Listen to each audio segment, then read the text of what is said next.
Nilinaw ng Mandaluyong City Police na totoong estudyante at hindi sindikato ang tinaguriang sampagita vendor na nag-viral matapos sipain ng security guard ng isang mall.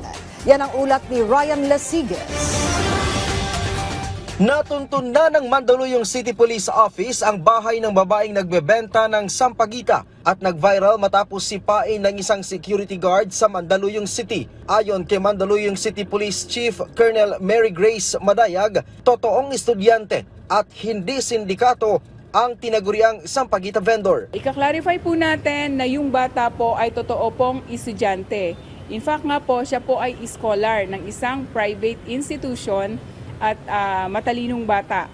At nagsusumikap lamang po na madagdagan yung mga pangangailangan nila sa kanilang eskwela dahil po kade-demolish lang daw po ng bahay nila. At yun po ay pinatunayan din ng barangay kung saan po nakausap din po namin yung barangay kung saan sila nakatira.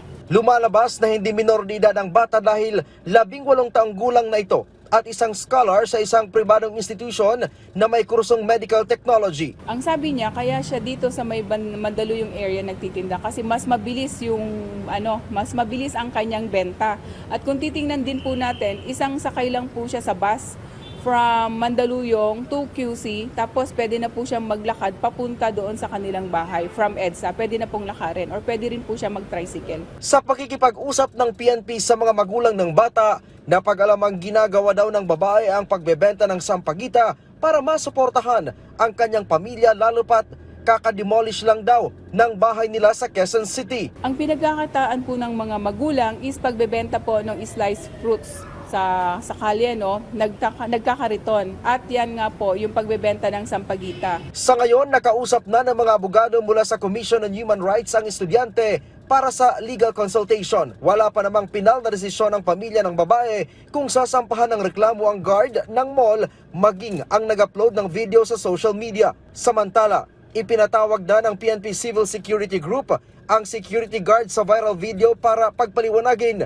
Bukod sa security guard, damay din ang security agency nito na pagpapaliwanagin sa Supervisory Office for Security and Investigation Agencies o SOSIA.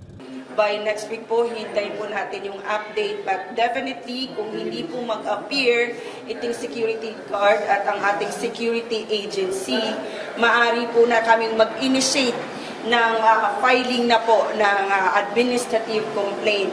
Ayon sa PNP-CSG, ia-assess nila kung gaano kalala ang insidente para makita ang maaring parusa laban sa security guard, kabilang na ang pagsuspende sa kanyang lisensya at penalty sa agency nito. Tiniyak naman ng PNP ang patas na investigasyon. Mula dito sa Campo Crame, Ryan Lasigas para sa Pambansang TV sa Bagong Pilipinas.